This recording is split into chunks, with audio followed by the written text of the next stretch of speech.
Good morning children. Kidwai college से मैं आपकी शाइन मैम। क्लास 10 के बच्चे हम लोग हिस्ट्री पढ़ रहे थे और हिस्ट्री का लेसन कौन सा चल रहा था? लेसन 4। ये लेसन 4 था आपका। क्या नाम है लेसन का? औद्योगिकरण का युग।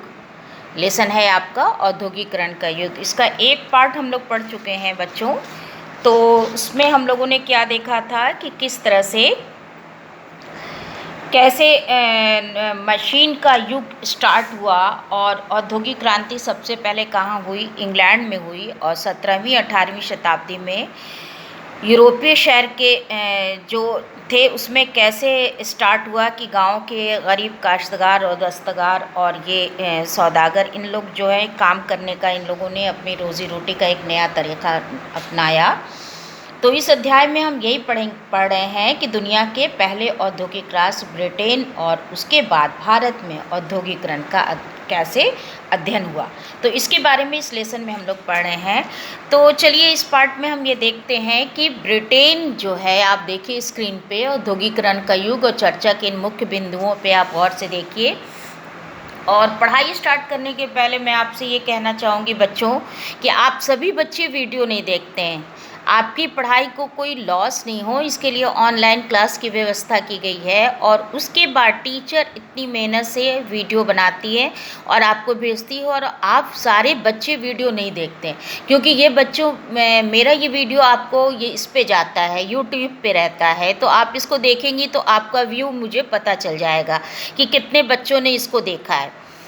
तो ये मैं तीनों सेक्शन की लड़कियों से कह रही हूँ, क्लास 10A 10B और 10C, तीनों क्लास की लड़कियों से कह रही हूँ कि आप सारी लड़कियाँ वीडियो को जब तक खोलेंगी नहीं, देखेंगी नहीं, आप जब वीडियो देख लेंगी तो आपको सारे आंसर मिल जाएंगे और आपको समझ में आ जाएगा कि इस लेसन में है क्या। आप मेरा वीडियो खोलेंगी तो आपको ये भी पता चल जाएगा। पार्ट वाइज मैं आपको बता दूँगी कि इस एक पार्ट में शाइन मैम ने क्या पढ़ाया, आज दूसरे पार्ट में क्या है, तो तीसरे पार्ट में क्या है। इस तरह से आपको पूरा लेसन समझ में आ जाएगा और आंसर आप आसानी से बना के लिख सकती हैं। तो चलिए हम स्टार्ट करते हैं। आप सभी बच्चे पढ़ाई में थोड़ा सीरियस हो जाइए और आपका जो है क्या कहते हैं, हाफ ईयरली एग्ज़ाम भी होने वाला है और आप जो है स्टार्ट कर दीजिए लेसन वाइज अपनी तैयारी। तो इस लेसन पे हम आ जाते हैं, औद्योगिकरण का युग। औद्योगिकरण के युग में हम चलिए आपको स्टार्ट करते हैं। सबसे पहले पहला पॉइंट चर्चा का है ये कि ब्रिटेन 1840 में सूती कपड़ों के लिए बहुत आगे बढ़ गया। तो हम ये देखते हैं कि सूती और कपास का उद्योग ब्रिटेन का एक फलता फूलता उद्योग था और तेज़ी से कपास उद्योग जो है ये 1840 में के दशक में औद्योगिकरण का सबसे बड़ा उद्योग बन चुका था। इसके बाद दूसरा पॉइंट पे आ जाइए, लोहा और स्टील का उद्योग ब्रिटेन में देखिए आप 1873 तक ब्रिटेन में लोहा और स्टील जो है का निर्यात का मूल्य लगभग 7.7 करोड़ पाउंड हो गया था और यह राशि इंग्लैंड के कपास निर्यात के मूल्य से दोगुनी थी। तो उसके बाद हम आपको बताते हैं कि जो नए उद्योग, परंपरागत उद्योग चल रहे थे 19वीं सदी के आखिर में, तकनीकी रूप से विकसित और औद्योगिक रूप से काम करने वाले मजदूरों की संख्या में कुल मजदूरों से 20% ज़्यादा थे। और इसके बाद से आप देखिए यहाँ पे थर्ड पॉइंट पे ये क्या, पॉटरी, चर्म शोधन, फर्नीचर, इन सब चीज़ों का बहुत ज़्यादा विकास होने लगा था। जो परंपरागत उद्योग थे सूती और स्टील के अलावा, लोहा और स्टील और सूती के अलावा, तो ये पॉटरी का, कांच का, ये फर्नीचर का उत्पादन जैसे बहुत सारे जो थे वो उसमें बहुत तेज़ी से तरक्की हो रही थी और ये छोटे छोटे आविष्कार के रूप में आगे बढ़ रही थी। और उसके बाद से जो है औद्योगिकरण की जो बदलाव थी उसकी गति धीमी थी, लेकिन फिर भी आपको हम बताते हैं कि जेम्स वाट ने 1871 में भाप के इंजन में सुधार किया। भाप के इंजन के बारे में हम बता देते हैं कि न्यू कॉमन द्वारा बनाए हुए भाप का इंजन में किसने सुधार किया? जेम्स वाट ने। और सन क्या था? 1871 में। और इस मॉडल के उत्पादन जो है उनके उद्योगपति दोस्त ने किया और 19वीं सदी की शुरुआत में पूरे इंग्लैंड में 321 इंजन थे। अब देखिए ये सारे पॉइंट्स मैंने बनाए हुए हैं ना, कितनी आसानी से आपको समझ में आ जाएगा अगर आप वीडियो देखेंगी तो।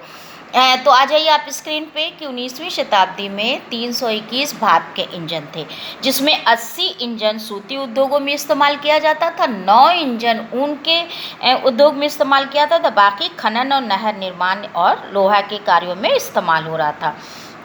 तो यानी मज़दूरों की उत्पादन क्षमता को कई गुना बढ़ाने की कोशिश की जा रही थी। और उसके बाद से अब आप देखिए कि जो हाथ का श्रम था, यानी हाथ से जो काम होता था, वायु शक्ति को आगे बढ़ाने के लिए बहुत कोशिश की। हाथ का श्रम यानी जो लोग, जो मज़दूर हाथों से काम करते थे। तो हम आपको बता रहे हैं कि विक्टोरिया कालीन शासन में ब्रिटेन में मानव श्रम की कोई कमी नहीं थी, क्योंकि जो गरीब किसान थे, जो बेकार लोग थे, वो काम काज की तलाश में बड़ी संख्या में शहरों की ओर जाते थे। और उद्योगपति श्रमिकों की कमी या वेतन के मत में जैसे में कोई इनको परेशानी नहीं थी, उनको बहुत ही आसानी से मजदूर मिल जा रहे थे। और जाड़ों के बहुत सारे श्रमिक जो है उनका जाड़ों के दौरान थोड़ा ख़ास काम होता था, मज़दूरों की ज़रूरत पड़ती थी। तो और बंदरगाह पे जहाज़ों की मरम्मत करने के लिए, सफाई के लिए, सजावट के लिए ये काम भी ज़्यादातर जाड़ों में ही किया जाता था। तो उद्योगपति मशीनों के बजाय मज़दूरों से ही काम कराना पसंद करते थे। इसके बाद हम ये भी आपको बता दें कि बहुत सारा काम जो होता था वो हाथ से तैयार किया जाता था। मशीनों से एक जैसे किस्म उत्पादन बड़ी संख्या में बनाए जा सकते थे, लेकिन बाज़ार में अक्सर जो है बारीक डिज़ाइन के काम को पसंद किया जाता था, जो हाथ से बनता था। ब्रिटेन में 19वीं शताब्दी में बहुत ज़्यादा इस चीज़ को पसंद किया जा रहा था, हाथ के काम को। तो अब आ जाइए आप देखिए कुलीन और पूंजीपति वर्ग का के जो हाथ के श्रम को इन लोग ज़्यादा महत्व दे रहे थे। तो कुलीन और पूंजीपति देख हाथ की चीज़ों को बहुत ज़्यादा अच्छा मानते थे, क्योंकि उससे उनको लगता था कि उसकी फिनिशिंग अच्छी होती है, उसे एक एक करके बनाया जाता है, उसका डिज़ाइन अच्छा होता है। और जिस देश में मज़दूरों की कमी होती थी, वहाँ के उद्योगपति मशीन का इस्तेमाल करना ज़्यादा पसंद करते थे, ताकि कम से कम मज़दूरों का इस्तेमाल करके वो अपना काम कर सके। तो 19वीं शताब्दी में अमेरिका में ऐसा ही था बच्चों, लेकिन ब्रिटेन में, अमेरिका में था कि मशीनों का इस्तेमाल होता था, लेकिन हम आपको बता दें ब्रिटेन में मज़दूरों की कोई कमी नहीं थी। और ब्रिटेन के कुलीन और पूंजीपति वर्ग, उच्च वर्ग के लोग ये हाथ की चीज़ें बहुत ज़्यादा पसंद करते थे, क्योंकि उसमें बहुत ही हाथ की चीज़ों की डिज़ाइन बहुत ही बारीक डिज़ाइन होती थी। तो अब हम आ जाते हैं, आपको देखते हैं कि ये कुलीन मज़दूरों की ज़िंदगी कैसी थी। इसी बीच हम आपको ये भी बता दें कि जो है क्या कहते हैं, स्पिनिंग जेनी बेरोज़गारी की समस्या को दूर करने के लिए उन उद्योगों में स्पिनिंग जेनी मशीन का इस्तेमाल किया गया। ये देखिए आप स्क्रीन पे स्पिनिंग जेनी 1764, ये आप देख रही हैं। हाँ, तो अब हम आपको और भी आगे बढ़ाते हैं कि इसके बारे में थोड़ा सा हम बता देते हैं कि स्पिनिंग जेनी जो है जेम्स हार्विस द्वारा 1764 में बनाई गई मशीन थी।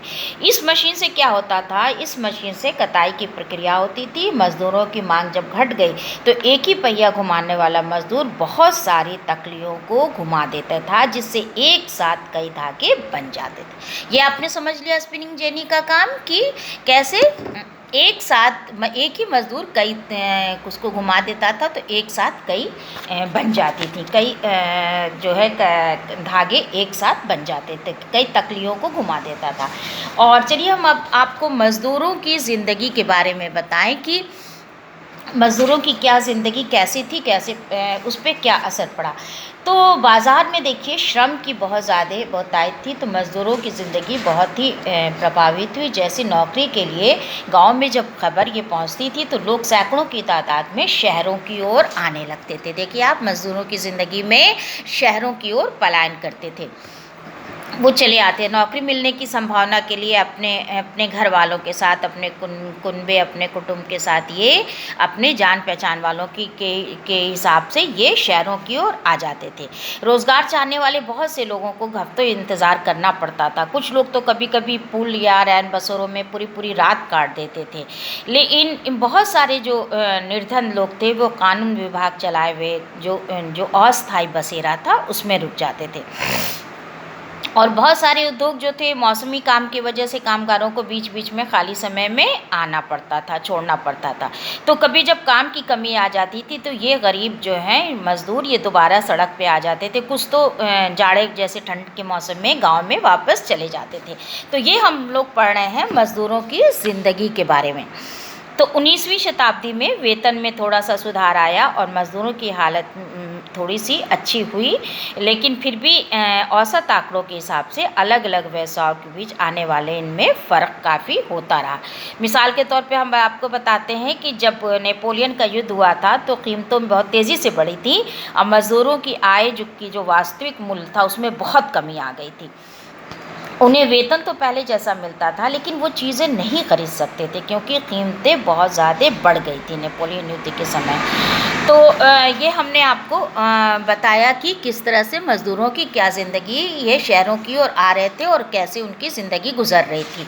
तो अब हम आपको ये भी बताते हैं कि 19वीं शताब्दी के मध्य में जब कुछ हालात अच्छे हुए तो 10% शहरी आबादी जो थी वो थोड़ी सी ठीक हुई, लेकिन 1830 के दशक में जो आर्थिक मंदी आई थी बच्चों, बहुत ज़बरदस्त आर्थिक मंदी, किसको कहते हैं, पैसे रुपए की कमी। जब आई आर्थिक मंदी तो बेरोज़गारों की संख्या बहुत ज़्यादा बढ़ गई और 35 से 75% तो बेरोज़गारों की संख्या बढ़ गई।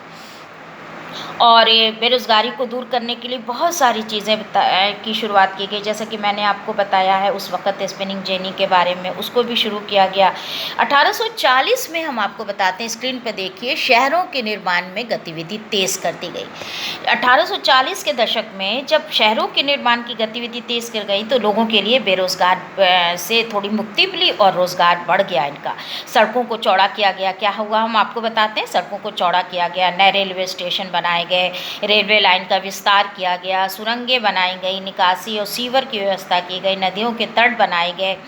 परिवहन उद्योग से काम करने वालों की संख्या 1840 के दशक में दोगुना हो गई और अगले 30 सालों में एक बार फिर से दुगना हो गई। तो ये मैंने आपको बच्चों बताया औद्योगिकरण के युग में पार्ट सेकंड के कुछ मुख्य पॉइंट, चर्चा के कुछ बिंदुओं के बारे में बताया कि ब्रिटेन में सूती और लोहे का कैसे उद्योग आगे बढ़ा और छोटे छोटे उद्योग यानी हाथ की चीज़ों को लोग पसंद करते थे उसको लोगों ने आगे बढ़ाया और जेम्स वाट ने किस तरह से इंजन में सुधार किया और इंजन का इस्तेमाल किन किन जगहों पे कैसे किया जाता था। और हाथ के श्रम को पूंजीपति कुलीन बहुत ज़्यादा पसंद करते थे। इसी समय जेनी का भी इस्तेमाल हुआ और मज़दूरों की दशा काफ़ी सुधारने की कोशिश की गई और शहरों की स्थिति को सुधारने के लिए वहाँ पे उसके विकास की गतिविधि को बहुत ज़्यादा तेज़ किया गया।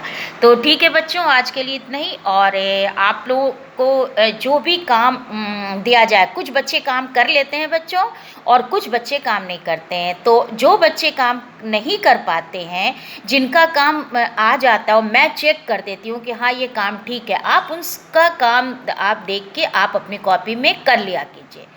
आप सभी बच्चों से मैं कह रही हूँ कि जो बच्चे काम कंप्लीट हो जाए, आप सारे बच्चे काम को आप वीडियो देख के और जो बच्चे कंप्लीट कर लेते हैं आप उनका देख के सारे बच्चे अपनी अपनी होमवर्क कॉपी में अपना काम कंप्लीट कर लें। आपका होमवर्क हाफिजली एग्ज़ाम भी होगा और आपका बोर्ड की तैयारी भी आपको करनी है रेगुलर। तो ठीक है, काम रेगुलर हो जाना चाहिए बच्चों। चलिए आज के लिए इतना ही। Okay, thank you.